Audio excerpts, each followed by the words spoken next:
안녕하세요. 저는 가톨릭대학교 의정부성모병원 소아청소년과 교수로 있는 김영원입니다. 소아신경과 전문의이기도 합니다. 반갑습니다. 이제 아이들 발달에는 이제 두 가지 발달이 있습니다. 하나는 기초를 만드는 발달이 있고요. 그 다음에 집을 만드는 발달이 있어요. 뇌적으로도 그 발달은 좀 다릅니다. 그래서 우리가 그거를 이 기초를 만드는 발달을 이제 경험 기대적인 발달이라고 그러는데, 그것은 이제 유전적으로 인간이 진화하면서 프로그램되어 있고요.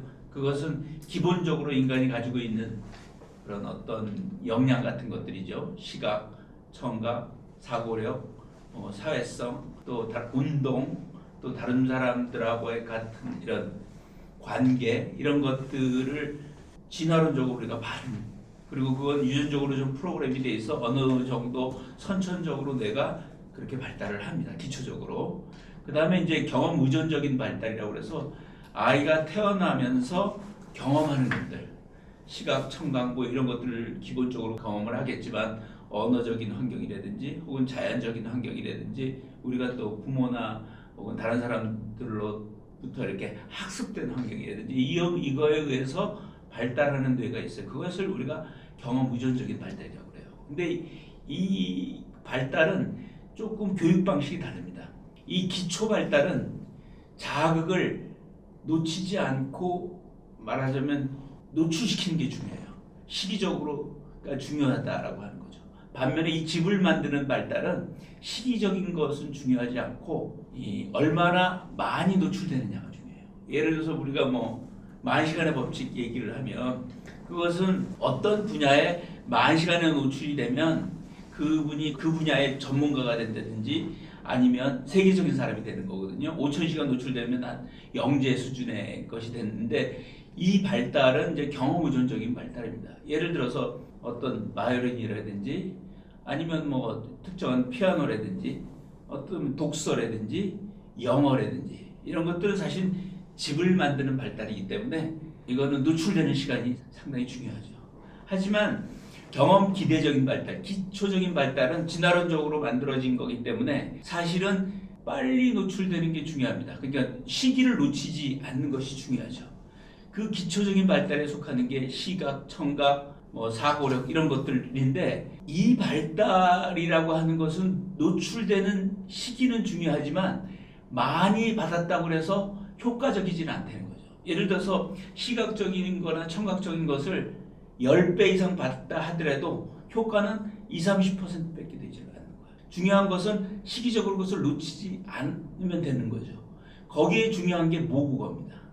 반면에 우리가 영어나 독서라고 하는 것은 기초 발달이 아니라 모국어, 시각, 청각으로 만들어진 그 기초를 바탕으로 그것을 기반해서 아이가 집을 만드는 겁니다. 그러니까 이거는 뭐냐면 빨리 시작하는 게 중요한 게 아니라 얼마만큼 노출되느냐가 중요해요. 그러니까 예를 들어서 5,000시간 노출되면 그 분야의 영재가 되는 거죠. 근데 부모님들이 착각을 하는 거죠. 예를 들어서 영어 같은 것은 집을 만드는 거기 때문에 일찍 시작하는 게 중요한 게 아니라 5,000시간 노출되는 것이 더 중요한 거니까, 어떻습니까?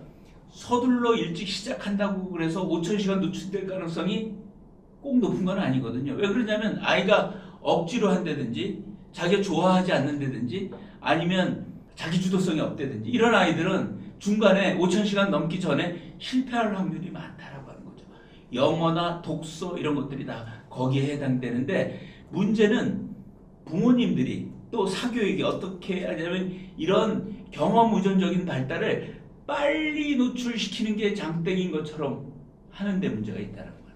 근데 문제는 뭐냐면 이 집을 짓는 경험 의존적인 발달이 집안을 만드는 경험 기대적인 발달하는 시기를 넘어와서 그 기반이 발달하지 못하게 한다라고 하는 거죠. 사실은 아이들은 이 3세 이전에 모국어가 발달을 해서 모국어를 통해서 우리는 사고하고 판단하고 또 그거를 바탕으로 수리력을 하고 그것을 바탕으로 윤리나 혹은 자기의 문제 해결력이나 창의력 이런 것들이 발달하는데, 그 모국어에 발달하는 시기에 집을 만드는 영어를 가리키고 이러다 보니까 사실은 기반은 안 만들어졌는데 집을 만드는 거예요. 기반이 안 만들어졌는데 집을 만들어 가다면 이게 오래 갈 수가 없고, 크게 높일 수가 없고, 말하자면 우리가 5,000시간, 10,000시간 노출되기가 어렵다는 거죠. 실제로 그런 논문도 있습니다. 어떤 논문이 있냐면 어떤 세계적인 음악가나 미술가들이 영유아 때 시작한 해서 세계적인 음악가나 미술가가 됐는지, 아니면 초등학교쯤 돼서 세계적인 미술가나 음악가가 더 많았는지 이렇게 조사를 한 이제 논문이 있었는데, 거기서는 어떤 게 나왔냐면 이상한 결과가 나왔어요. 생각지 못한 결과. 예를 들어서 영유아 때 시작하면 세계적인 사람이 더 많을 것처럼 생각했죠. 근데 연구 결과 보니까 초등학교 때 시작한 아이들이 오히려 세계적인 음악가나 미술가가 많았다는 거예요.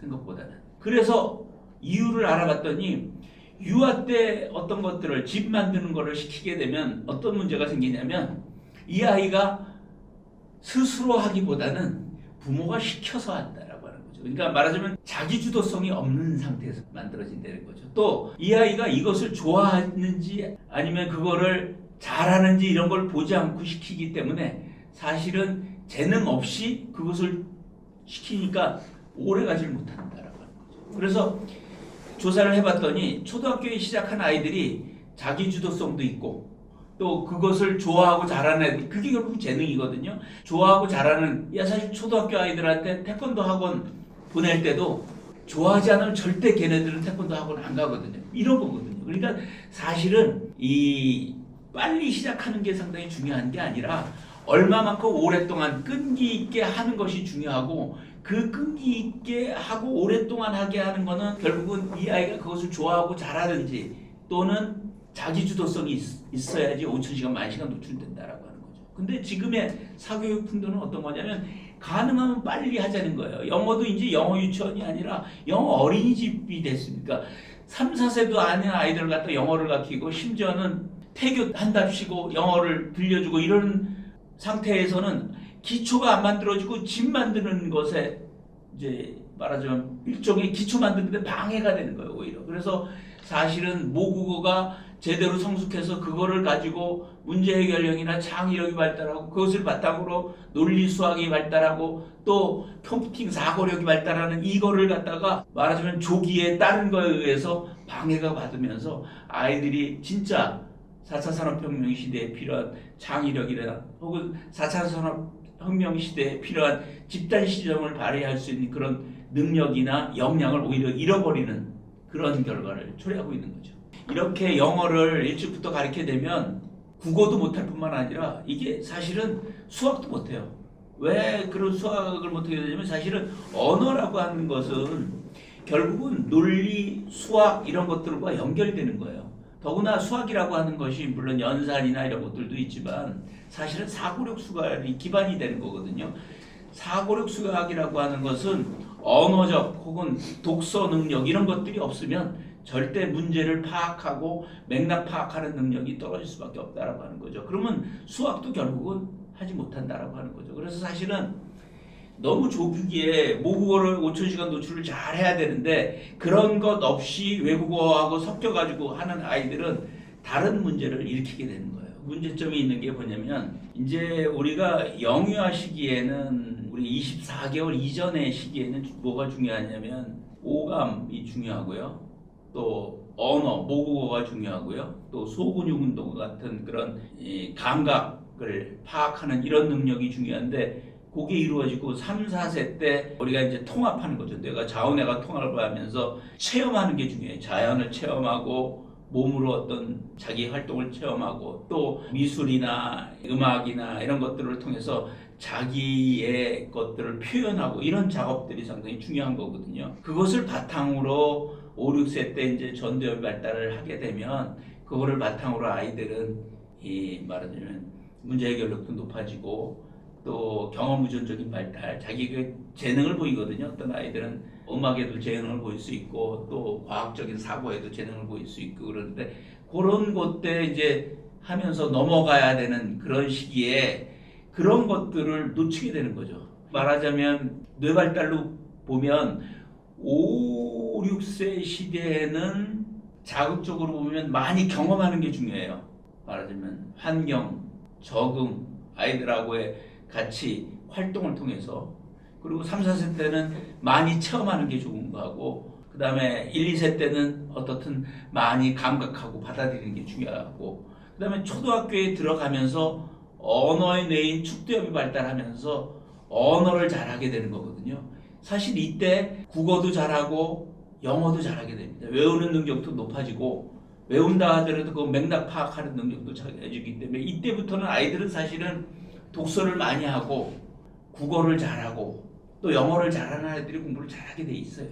그리고 그런 아이들이 이 말하자면 지적인 능력이나 사고력 이런 것들을 갖다 펼칠 수 있는 시기가 되는 거거든요. 그러다가 초등학교 4학년 정도가 되면 두정엽이라고 그래가지고 자기 수학적 추상력을 담당하는 뇌가 발달을 하는데 요 그 발달을 통해서 이 수학적 추상력을 발달을 하는 걸 통해서 아이들은 수학도 잘하고 수학적 추상력을 받아서 비로소 이제 아이들이 수학을 잘하는 아이들이 그 사이에 경쟁력을 발휘하는 시기가 되는 거예요. 그러다가 한 6학년 정도가 되면 후두엽이 발달합니다. 그러니까 뇌 발달로 보면 어떻게 되냐면 전두엽, 5, 6세 때는 전두엽이 발달하니까 경험이 많이 되는 거고 그 다음에 초등학교 내내 축두엽이 발달하니까 언어, 국어, 영어가 중요한 거고 그 다음에 초등학교 4학년 정도 되면 말하자면 두정임이 발달하기 때문에 수학적 사고력이 중요한 거고 그 다음에 이제 그 초등학교 6학년 되면 이제 후두엽이 발달하거든요. 그래서 이 그림 한 편이나 도표 하나를 통해서 한 페이지 글보다 더 많은 걸 익힐 수 있는 그런 능력이 키워지는 거죠. 그러니까 사실은 영어를 제일 잘 배울 수 있는 시기는 초등학교 시기인데 이거를 갖다가 당겨와 가지고 아이한테 ABCD를 가르치고 그리고 또 영어 학문적인 걸 또 말하자면 영어적인 그런 글자 익히는 거 이런 것들을 가르치고 있다라고 하는 거죠. 나쁜 영향을 줄 수 있다는 거죠. 그래서 최근에 보면 틱 환자들이 많아졌어요. 두통 환자들도 많고 애들이 초등학교도 들어가지 않는 아이들이 틱이 있어요. 이렇게 눈을 깜짝깜짝 그러더니 이렇게 소리를 내더니 사실은 기침을 하는 게 아니라 사실은 감기에 걸려서 하는 게 아니라 긴장하고 스트레스해서 오는 거죠. 자기가 사실은 어떤 것들을 표현한다라고 하는 거예요. 유치원에서 어떤 것들을 표현한다라고 하는 거는 사실은 자연스럽게 자기의 능력을 자연스럽게 표현하는 건데 이 아이한테 프레젠테이션 시키는 거죠. 뭐 예를 들어서 영어 같으면 영어 프레젠테이션을 시키는 거예요. 그러면 어떡할까요? 이 아이는 영어를 하는 게 아니라 영어를 외워가지고 발표를 하거든요. 근데 감당이 안 되니까 틱이 오고 두통이 오고 어떤 아이들은 배 아프다고 그러고 컹컹거리는 음성틱 같은 것들 보이고 그래서 그런 아이들이 예전보다 좀 많아졌어요. 어린이 원래 사실 틱이라고 하는 것은 초등학생들한테 많거든요. 오히려 근데 요즘은 유아 때 그런 아이들이 많아요. 그래서 사실 정신의학적으로도 상당히 우리 아이들이 어려움을 겪고 있다. 사교육 때문에 그렇게 생각할 수 있죠. 그런 아이들이 실제적으로 많아요. 요즘 이제 아이들 중에 감정을 조절하지 못하는 아이들이 상당히 많고요. 또 좀 산만하고 그런 아이들도 많고요. 산만한 아이들은 무슨 디지털 미디어를 많이 보여주는 요소들도 있긴 하겠지만 스트레스나 이런 것들 때문에 한 곳에 집중하지 못하고 또 두통, 정신, 신체 이 증상이 있는 거죠. 그래서 정신적인 이 스트레스가 두통이나 복통 같은 것들로 일으키는 아이들도 많고요.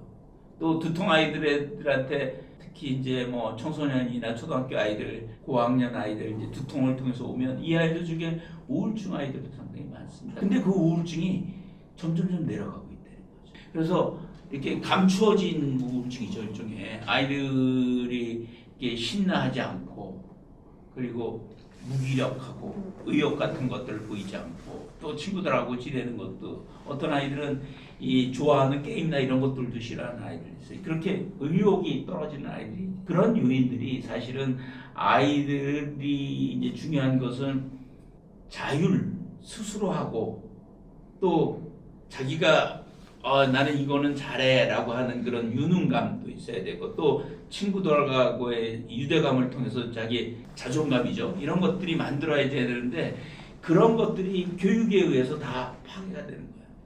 5, 6세가 되면 비로소 아이들이 이제 경험 의존적인 발달이라고 하는 그런 것들이 이제 발달하기 시작. 집을 만드는 거죠. 그러니까 집을 만든다라고 하는 의미는 이 아이들이 그때부터는 기초가 만들어졌기 때문에 재능을 보이기 시작합니다. 어떤 아이들은 과학, 우주, 이런 자연, 이런 거, 곤충 이런 거에 관심이 많은 아이들이 있고요. 또 어떤 아이들은 뭐 중국어, 러시아어, 외국어에 관심이 있는 아이들도 있고, 어떤 아이들은 또 음에 상당히 그런 능력을 발휘해서 음감 같은 거, 절대 음감 같은 것들도 있는 아이들이 있고, 또 미술적인 감각이 뛰어난 아이들. 그러면 이때부터 아이들이 그런 재능을 조금 보이고 있거든요. 그러면 그런 것들을 아이가 좋아하고 잘하는 것을 발견을 해서 그곳에 시간을 노출할 수 있게, 최소한 뭐 하루에 3시간 정도 노출하게 되면, 하루에 3시간 노출하게 되면 10년이면 10,000시간이에요. 그 시기에는 아이가 엄마가 좋아하고 잘하는 게 뭔지 뭐 봐서 그거에 연결을 시키시는 거죠. 그거에 시간을 노출할 수 있게. 예를 들어서 뭐 아이가 공룡을 좋아한다 그러면 공룡 그림책도 할 수 있고요. 공룡 뭐 프라모델 같은 것들도 만들어 줄 수 있고, 또 종이 같은 거 색칠하기 같은 것도 다 있고, 뭐 공룡 오리기 같은 것들도 하고, 또 공룡 전시장도 봐서 볼 수 있고요. 책도 그렇게 되면 수준 높은, 자기의 언어적인 능력보다는 더 수준 높은 글밥이 많은 것들을 볼 수 있는 능력이 키워지는 거거든요. 그러면 그거를 통해서 아이들은 자기의 유능감이 생기고, 그러면 아이들은 관심이 또 바뀌어요. 항상 공룡에 어느 날 감시에 있다면 또 갑자기 무슨 뭐 자동차에 관심이 있고요. 어떤 여자아이들 같으면 또 인형에 대해서 관심이 있고, 또 뭐 요새 유행하는 뭐 티니핑이나 이런 것들에 관심이 있는 애들도 있고, 또 어떤 아이들은 변신 로봇, 남자아이들은. 그러면 그것에 아이가 좋아하고 그러면서 거기서 유능감을 느끼는 거예요. 예를 들어서 공룡을 좋아하는 아이, 내 저기 사촌 아이 중에 공룡을 좋아해가지고 나만 만나면 티라노사우루스, 브라키사우루스를 막 이렇게 되네요. 그 쪼꼬한 애가 3, 4살밖에 되지 않은 아이가 공룡이랑 공룡의 다 외워가지고 다 얘기를 하는 능력들이 사실 5, 6세가 되면서 생기거든요. 그러면 그때 그거를 갖다가 잘 키워주면, 그게 이제 아이들은 자기가 어떤 것들을 좋아하고 그걸 판단하고 이런 능력을 키워주는 거예요. 그러면서 거기에 우리가 덕후가 된다고 그러죠. 아이들이 덕후가 되면 비로소 아이들은 거기서 생긴 문제를 해결하려고 하는 능력이 키워지고요.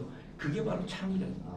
디지털 미디어, 뭐 요즘은 저는 이제 그런 경험을 했는데, 뭐 요즘 아이들은 보니까 제가 이제 잡지를 이렇게 줬더니 아기가 영화죠, 이렇게 누르고 있더라고요. 핸드폰이나 타블렛 PC에 이미 노출이 된 거예요. 아니 12개월 이전의 아이가 그러더라고요. 그러니까 영유아검진에서 왔는데 9개월짜리 아이가 이러고 누르고 있더라고요. 잡지를 했는데. 그 얘기는 뭐냐면, 이 아이들이 디지털 미디어에 노출이 24개월 이전부터 이루어지고 있다는 뜻이에요. 그 얘기는. 그리고 목적도 안 좋은 목적이에요. 달래려고. 부모가 일을 하느라고, 아니면 진료실에서는 애가 울잖아요. 그거 막으려고 스마트폰 이렇게 보여주면서 올렸다 내렸다 이러고 있는 부모들도 있고. 그러니까 사실은 그게 더 무서운 거거든요. 아이가 필요할 때 그것을 구원해주는, 말하자면 소방수 역할을 스마트폰이 한다라고 하는 것은 상당히 더 애착을 갖게 하는 거거든요. 사실 그런 역할을 하는 건 부모지, 엄마지, 스마트폰이 돼서는 안 되는데, 달래는 역할에서부터 아예 뭐 울지 않게 하는 역할까지, 또 뭐 필요해서 지루하지 않게 하고, 또 대신 놀아주는 역할까지도 다 스마트폰이 하고 있는 세상이 된다라고 하는 거죠. 그러면 어떤 문제가 있을까요? 24개월 이전에 이제 그런 것들이 이루어지면 어떠냐면, 우선 언어가 떨어집니다.